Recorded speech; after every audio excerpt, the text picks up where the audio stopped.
Hola, bienvenidos a otro video de Física para el Cineo. En el video de hoy vamos a hablar sobre trabajo y energía y para ello lo primero que tenemos que hacer es definir qué es el trabajo. Supongamos para esto la siguiente situación en que una persona está desplazando una caja. Para ello le va a aplicar una fuerza F que vamos a suponerla que es paralela a la superficie del suelo. Y como ya vimos en el video anterior, el cuerpo va a reaccionar presentando una fuerza de rozamiento. Supongamos que esta fuerza que le estamos aplicando ya superó la fuerza de rozamiento máxima y por tanto el cuerpo va a comenzar a moverse, ¿sí? Por tanto va a desarrollar una velocidad que va a ir variando en el tiempo y va a tener una aceleración determinada. Matemáticamente podemos definir el trabajo como el producto punto entre el vector fuerza y el vector desplazamiento. El vector desplazamiento básicamente es el vector que une la variación entre la posición inicial y final, ¿sí? Teniendo el origen en la posición inicial y el final en la posición final, ¿sí? Y como podemos ver, este es un nuevo tipo de operación matemática que no hemos visto hasta el momento, en donde estamos obteniendo una magnitud escalar a partir de una operación entre dos vectores, ¿sí? Esta operación es la que denominamos producto punto o producto escalar. Para poder calcularla, lo que vamos a hacer es multiplicar el módulo del vector f por el módulo del vector desplazamiento por el coseno del ángulo que conformen entre ellos. A nivel de definición, un poco más teórica, lo que podemos decir es que se va a decir que una fuerza realiza un trabajo cuando hay un desplazamiento entre el centro de masa del cuerpo sobre el que se está aplicando una fuerza, en la dirección de la fuerza que se está aplicando, ¿sí? Esto va a ser el equivalente en realidad a la energía que hace falta para poder trasladar el cuerpo desde la posición inicial hasta la posición final, ¿sí? Todas las fuerzas que están actuando sobre el cuerpo en realidad van a estar generando un trabajo. Sin embargo, en general, lo que vamos a estar haciendo es hablar de trabajo neto y para ello la fuerza que vamos a tener en cuenta acá es la fuerza total, ¿sí? Que va a ser la resultante más bien, digamos. En términos de unidades, vamos a medir el trabajo en unidades de joules y a los joules los vamos a definir como newtons por metro, ¿sí? Joules en realidad es una unidad de energía y vamos a ver por tanto cuáles son las equivalencias que se pueden dar entre trabajo y energía, ya que de por sí la energía la vamos a definir como la capacidad que tiene un cuerpo de realizar trabajo. Ahora bien, recién dije que íbamos a hacer la simplificación de que la fuerza que estábamos aplicando era paralela a la superficie del piso, ¿sí? Y por tanto dijimos que el trabajo era igual a el módulo del vector fuerza por el módulo del vector desplazamiento por el coseno del ángulo. Y si el desplazamiento y la fuerza son paralelos, el coseno del ángulo es cero, ¿sí? Porque en realidad no hay, el ángulo es cero, ¿bien? Sin embargo, ¿qué sucede si aplicamos una fuerza que no sea paralela al desplazamiento? Bueno, veamos el caso que habíamos visto en el ejemplo de dinámica, ¿sí? En donde tenemos dos niñas que son arrastradas en un trineo por un perro y que por tanto el perro está aplicando una fuerza neta. Acá ya habíamos dicho que en realidad están aplicados también el peso y la normal, pero sabemos que se anulan, así que por tanto no los vamos a considerar para este análisis, ¿sí? Y supongamos que este trineo se va a desplazar una distancia determinada, ¿sí? Como podemos ver entonces, acá la fuerza y el desplazamiento no conforman un ángulo de 0 grados, sino que conforman un ángulo que es igual a alfa. Sin embargo, también podemos ver que f por el coseno de este ángulo alfa no es otra cosa que la fuerza en x, ¿sí? No sé si están de acuerdo, pero básicamente es por la descomposición trigonométrica que estábamos haciendo de fuerzas, ¿sí? De esta manera, lo que podemos ver es que en realidad a nosotros lo que nos interesa es la fuerza en x que se esté aplicando, ¿sí? Porque la fuerza en y, en definitiva, lo que va a estar haciendo es ayudar a compensar el peso, ¿sí? Es decir, que lo que va a hacer es aminorar el módulo de la normal, disminuir, perdón, el módulo de la normal. Fíjense que la normal más la fuerza I, es decir, la componente I de la fuerza que está realizando el perro, van a estar igualando a la normal. Es decir, que ahora esta normal es más pequeñita de lo que sería si no estuviéramos aplicándole esta fuerza que tiene este ángulo de inclinación. De esta manera, lo que podemos ver es que lo que importa es cuál va a ser la componente de la fuerza en la dirección del desplazamiento, ¿sí? De esta manera podemos hablar de que el trabajo va a ser más eficiente cuando la fuerza configure un ángulo más pequeño con respecto al desplazamiento.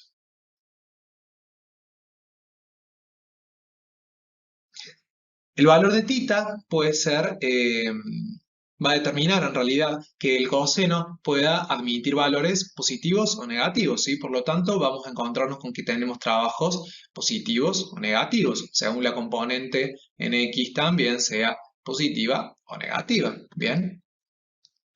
Decimos que el trabajo va a ser positivo cuando se realiza una fuerza que es a favor del movimiento. Fíjense que acá la fuerza que está realizando el perro es congruente con la dirección de movimiento que están realizando los niños sobre el trineo. ¿Bien?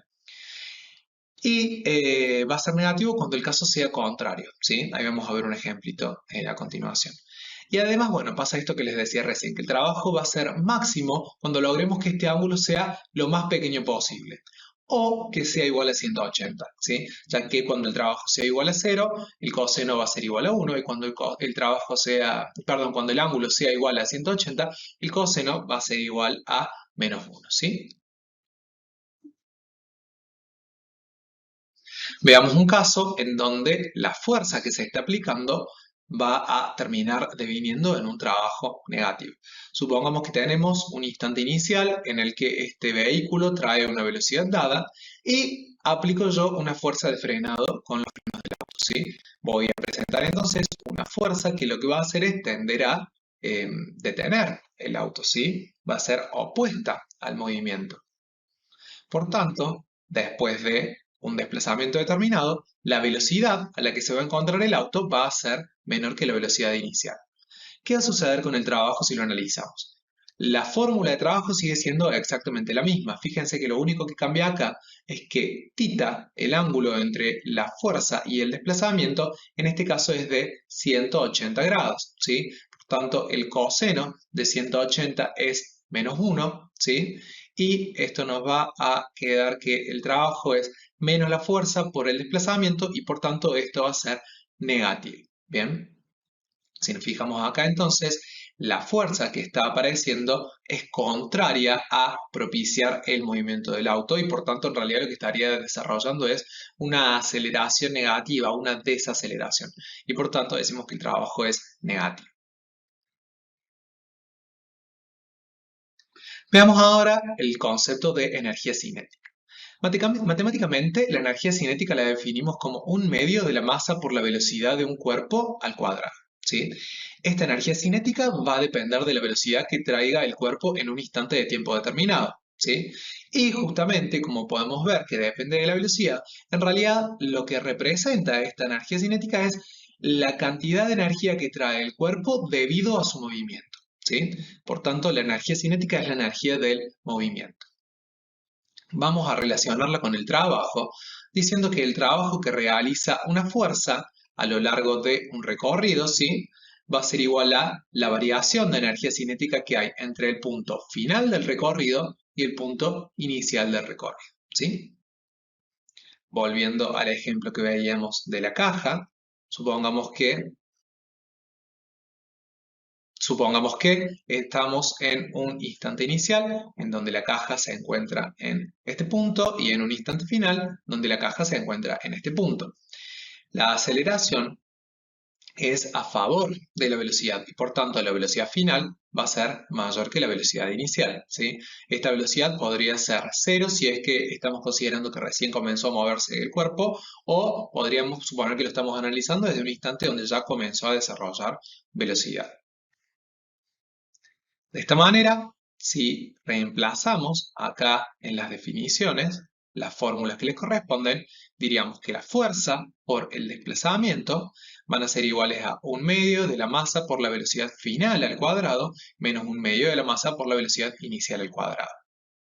Fíjense que la fuerza por el desplazamiento es positiva y que no estamos teniendo en cuenta el coseno de θ, puesto que la fuerza y el desplazamiento configuran un ángulo de 0 grados, ¿sí? Si sacamos factor común entre un medio y masa, lo que nos queda es fuerza por distancia igual a un medio de la masa por la variación de la velocidad al cuadrado. La variación del cuadrado de las velocidades. Por tanto, este dijimos que va a ser positivo y este término también tiene que ser positivo. ¿Cómo sabemos que va a ser positivo? Porque un medio es una constante, la masa es una magnitud que siempre va a ser positiva y dijimos que la velocidad final va a ser mayor que la velocidad inicial. Por tanto, esta diferencia va a dar positiva también. Por tanto, vemos que el trabajo es positivo cuando aumenta la velocidad. ¿Bien? Por el contrario, analicemos el caso en que estábamos frenando el auto, ¿sí? Decimos que el trabajo va a ser igual a la energía cinética, igual que recién, pero fíjense que ahora lo que tenemos es menos fuerza por desplazamiento, ¿sí? Porque el coseno de θ era -1 y por tanto esto va a ser negativo, ¿bien? De esta manera, la variación de energía cinética también va a ser negativa. Eso nosotros ya lo habíamos podido ver acá, ¿sí? Ya que la velocidad final sabemos que es menor que la velocidad inicial y por tanto esta diferencia también daría negativo. De esta manera vemos que cuando el trabajo es negativo lo que sucede es una disminución de la velocidad del cuerpo.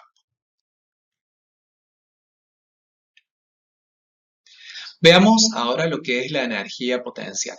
La energía potencial básicamente la definimos como la energía que tiene un cuerpo en función de su altura medida desde un punto determinado respecto del suelo, ¿sí? Supongamos que hay un montañista o una montañista que está subiendo el costado de un risco, ¿sí? Matemáticamente a la energía potencial la vamos a definir como la masa por la gravedad por la altura. Y esta altura va a ser una altura relativa, ¿sí? Es decir que, como todo lo que venimos trabajando hasta ahora, va a depender de dónde pongamos nuestro sistema de referencia. Sin embargo, esto no es muy importante, puesto que en general no vamos a trabajar con energías en un punto determinado, sino que vamos a trabajar con variaciones de la energía, ¿sí? Y por tanto, el delta de altura es independiente de dónde coloquemos nuestro sistema de referencia, ¿sí? Bien, volviendo a la montaña. La tenemos inicialmente en un punto que hemos dicho que tiene arbitrariamente una altura HI, colocando nuestro sistema de referencia en este punto, diciendo que acá la altura es 0, ¿sí? Y por tanto la energía potencial que tendría, tomando como referencia este punto, sería masa por la gravedad por esta altura de h inicial. Al cabo de un tiempo determinado, la montañista sube a otro punto, encontrándose a una altura final. Y podemos analizar la variación de la energía potencial en este nuevo punto como masa por gravedad por la altura final. Fijémonos que este delta de alturas, como les decía recién, es independiente de dónde yo coloque mi sistema de referencia, ¿sí? Porque va a ser la distancia que hay entre el punto inicial y el punto final. Bien. Veamos también cuáles son las fuerzas que están aplicadas en este sistema. Tenemos la fuerza peso y la fuerza F, que en realidad es la fuerza que está haciendo la montañista para poder subir y compensar ese peso, ¿sí? De esta manera el trabajo lo podemos analizar en función de cualquiera de las dos. Bien, acá vamos a suponer que estamos moviéndonos a velocidad constante y por tanto no va a haber una variación de la energía cinética, ¿sí? Solamente va a haber variación de la energía potencial. Es decir que la fuerza F va a ser igual a la fuerza peso, ¿sí? Si analizamos la variación de trabajo respecto de la fuerza peso, nos vamos a encontrar con que es el peso por la distancia, que fíjense que acá en realidad a la distancia le estamos llamando h porque normalmente usamos la h para altura, ¿sí? Pero es la misma variación del vector posición que teníamos antes. Entonces va a ser el módulo de la fuerza peso por la variación de posición, es decir, delta H, por el coseno del ángulo que hay entre el peso y la variación de posición. Fíjense que acá, entre la variación de posición y el peso, el ángulo que se configura es de 180 grados, ¿sí? Por tanto, coseno de 180 es menos 1 y nos queda que el trabajo va a ser menos peso por variación de la altura, ¿sí? Si reemplazamos el peso por masa por gravedad, nos queda esta expresión y podemos también hacer distributivo masa por gravedad adentro de este paréntesis, ¿sí? Nos quedaría entonces esta expresión de acá. Sin embargo, si nos fijamos, masa por gravedad por la altura final es la energía potencial final y masa por gravedad por la altura inicial es la energía potencial inicial. Es decir que este paréntesis lo que me está representando en realidad es la variación de la energía potencial. Bien, y por tanto decimos que el trabajo que realizó el peso, ¿sí?, es igual a menos delta de energía potencial. Y les parecerá un poco raro que el peso esté realizando un trabajo. En realidad es un trabajo, sí, es un trabajo que está realizando el planeta Tierra, ¿sí? Es un trabajo que se está realizando por efecto de la fuerza gravitatoria. ¿Bien? No es que nosotros lo podamos ver de una manera muy explícita. Ahora bien, también podemos analizar este trabajo desde la fuerza que está haciendo la persona para subir, ¿sí? Entonces decimos que el trabajo va a ser igual a fuerza por variación de altura por coseno de tita. Y si nos fijamos ahora, fuerza y desplazamiento, si tienen un ángulo de 0 grados, entonces el coseno de tita va a ser 1 y por tanto este trabajo va a ser positivo. Nuevamente, sabemos que la fuerza tiene un módulo igual al del peso, ¿sí? Porque dijimos que no estábamos desarrollando velocidad. Por tanto, la sumatoria de fuerzas es igual a 0. ¿Bien? De esta manera podemos reemplazar F por peso y luego podemos reemplazar peso por masa por gravedad. Nuevamente, si hacemos la distributiva, nos va a quedar que este término, que es representante de la energía potencial final, menos este término, igualan a el trabajo de la fuerza. Es decir que el trabajo de la fuerza va a ser igual a la variación de la energía potencial. Podemos ver de esta manera que el trabajo de la fuerza va a ser igual a menos el trabajo del peso. Otra opción que tenemos es que varíen las dos energías de manera conjunta, ¿sí? Recién habíamos establecido las condiciones de que no había variación de energía cinética o no había variación de energía potencial para que pudiéramos relacionar el trabajo con cada una por separado. Bueno, si varían al mismo tiempo, como podría ser el caso de este auto subiendo por una rampa, en donde se le está aplicando una fuerza neta, ¿sí? Y por tanto va a haber una aceleración que va a generar que varíe su velocidad, vamos a tener todas las variaciones al mismo tiempo. Si varió la velocidad, vamos a encontrar una variación de la energía cinética. Y si varió la posición, fíjense que está aumentando la posición en delta H, ¿sí?, va a haber una variación de la energía potencial. De esta manera vamos a decir que el trabajo igual a fuerza por variación de la distancia, ¿sí? Esto sigue sin variar, y acá no ponemos el coseno de tita porque fíjense que la fuerza y la variación de la distancia son de vuelta paralelas, y por tanto están dando 1, ¿sí?, el coseno de ese ángulo. Pero si no, habría que incluirlo acá. Decimos que esto va a ser igual a la variación de la energía cinética más la variación de la energía potencial. Otra magnitud que es necesaria definir es la de energía mecánica. Y decimos que la energía mecánica va a ser igual a la energía cinética más la energía potencial. Y también establecemos la condición de que dentro de un sistema ideal la energía mecánica se mantiene constante, ¿sí? Es decir, que no se pierde ni se construye energía en un sistema que sea conservativo, ¿sí? Es decir, que la energía mecánica en el tiempo 1 va a ser igual a la energía mecánica en el tiempo 2 y va a ser igual a la energía mecánica en el tiempo 3, en el tiempo 4, en cualquier instante de tiempo que queramos analizar. Si comparamos dos instantes de tiempo, al decir que la energía mecánica es la misma, significa que la suma de energía potencial y energía cinética en el tiempo 1 tiene que ser igual a la suma de energía cinética y energía potencial en el tiempo 2. La energía cinética en el tiempo 1 no es otra cosa que un medio de la masa por la velocidad que tiene el cuerpo en este tiempo 1 al cuadrado. La energía potencial es la masa por la gravedad por la altura que tiene el cuerpo en el tiempo 1. Y exactamente lo mismo vamos a encontrarnos del lado del tiempo 2.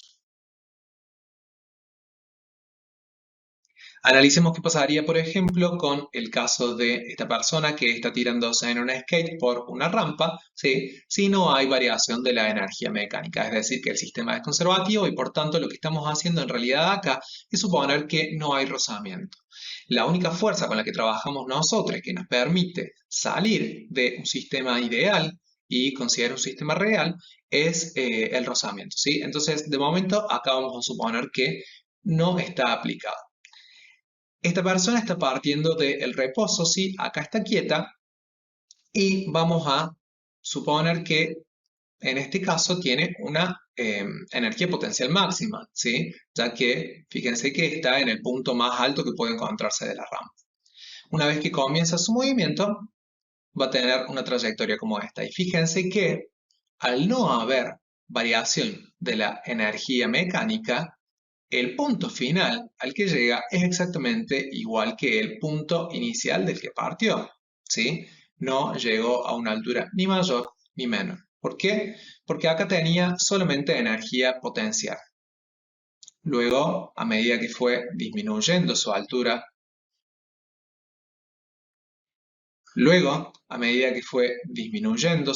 sobre la rampa, fue convirtiendo esa energía potencial en energía mecánica, ¿sí? En energía cinética, perdón, hasta que llegó a un punto de altura mínima, ¿sí?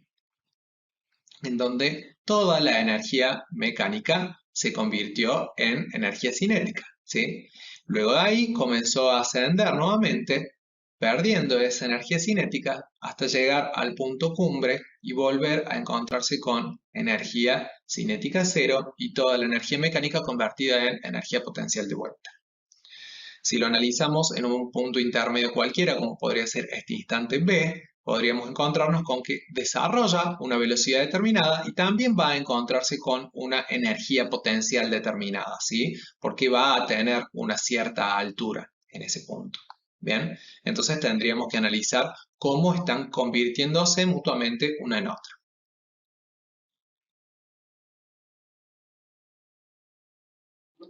¿Qué sucede ahora si no estamos trabajando con un sistema conservativo? Es decir, si aparece la fuerza del rozamiento. Bueno, si también actúa algún tipo de fuerza disipativa, parte de la energía que está entregando la fuerza para generar trabajo va a disiparse como la magnitud Q. Normalmente esta magnitud Q se expresa en forma de un aumento de la temperatura, es decir, en forma de calor o en forma de ruido, ¿sí? ¿Qué va a suceder ahora si esta persona se tira desde la parte más alta de la rampa en un sistema con rozamiento? Vemos que la altura final que alcanza es menor que la altura desde la que partió, porque parte de su energía se perdió en forma de Q. ¿Y cómo lo expresamos a esto matemáticamente? Decimos que el trabajo va a ser igual a la variación de la energía cinética más la variación de la energía potencial más este Q, ¿sí? De otra manera, podemos decir que la energía cinética en el tiempo 1 más la energía potencial en el tiempo 1 va a ser igual a la energía cinética en el tiempo 2 más la energía potencial en el tiempo 2 más la energía que perdió o disipó en forma de Q, ¿sí? Y este Q, si solamente analizamos el efecto de la fuerza de rozamiento, vamos a decir que es igual al trabajo que realizó la fuerza de rozamiento. Es decir, el módulo de la fuerza de rozamiento multiplicado por la distancia que recorrió el cuerpo con ese rozamiento, ¿sí? Veamos ahora un caso de aplicación. Este es el mismo ejemplo que teníamos en el video anterior de dinámica y ahora lo que nos dice es que este bloque se desliza por la rampa también partiendo desde el reposo y lo que quiere es que determinemos a partir de la ecuación de conservación de la energía cuál es la energía potencial inicial que tiene este cuerpo, ¿sí? Nuevamente tenemos el dato de masa que lo podemos convertir en newtons para analizar cuál es el peso que experimenta el bloque. Tenemos el dato del coeficiente de rozamiento, ¿sí? Y a esto lo voy a pasar un poquito rápido porque es exactamente el mismo desarrollo que tendríamos del análisis de fuerzas que hicimos en el video anterior. Si tienen dudas, pueden pausarlo el video y chequearlo, o pueden volver al video anterior para repasar cómo hicimos el análisis de la sumatoria de fuerzas. Entonces tenemos aplicada la fuerza peso, que podíamos descomponer en fuerza peso normal y peso tangencial. También había una fuerza de rozamiento que aparecía en el sistema y la fuerza normal que compensaba a mi peso normal. Haciendo el diagrama de cuerpo libre con mis ejes auxiliares, teníamos esta distribución en donde nos quedaba el peso en el tercer cuadrante y por tanto el peso formaba este angulito alfa con la vertical, ¿sí? Habíamos hecho todo este análisis de sumatoria de fuerzas y después de aplicación de las leyes de Newton para poder establecer cuál era la velocidad que tenía el cuerpo una vez que había bajado la rampa, llegando a este resultado que la velocidad después de bajar la rampa era de menos 3,88 metros por segundo. Bien, ¿por qué nos interesa a nosotros este dato? Porque nos pide que calculemos cuál es la energía potencial que tiene el cuerpo en este punto a partir de la ecuación de conservación de la energía, ¿sí? Podríamos calcular la energía potencial en este punto del cuerpo simplemente en base a la altura, porque conocemos la masa y conocemos el ángulo y conocemos la hipotenusa, ¿sí? Sin embargo, nos está pidiendo que lo hagamos a partir de la ecuación de conservación de la energía y por tanto lo tenemos que hacer involucrando a la energía cinética y en este caso, como hay rozamiento, a las pérdidas por calor. La ecuación como tal nos quedaría como energía cinética inicial más energía potencial inicial es igual a la energía cinética final más energía potencial final más las pérdidas por rozamiento, ¿sí? Reemplazando respectivamente, encontramos que la energía cinética es un medio de la masa por la velocidad al cuadrado, la potencial es masa por gravedad por altura, ¿sí? Y la pérdida de energía por rozamiento va a ser la fuerza de rozamiento por la distancia en la que se estuvo desplazando, ¿sí?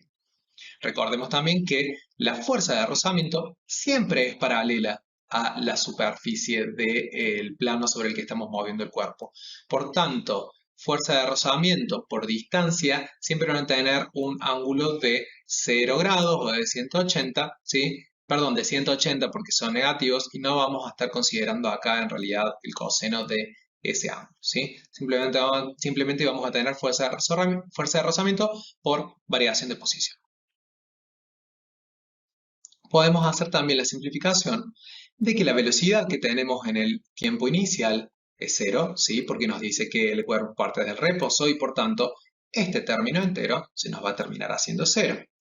Y podemos agregar la simplificación de que una vez que ya bajó toda la rampa y poniendo como sistema de referencia la base de la rampa para medir la altura, ya no hay energía potencial porque se encuentra en la altura 0, ¿sí? Por tanto, este término también se va a anular.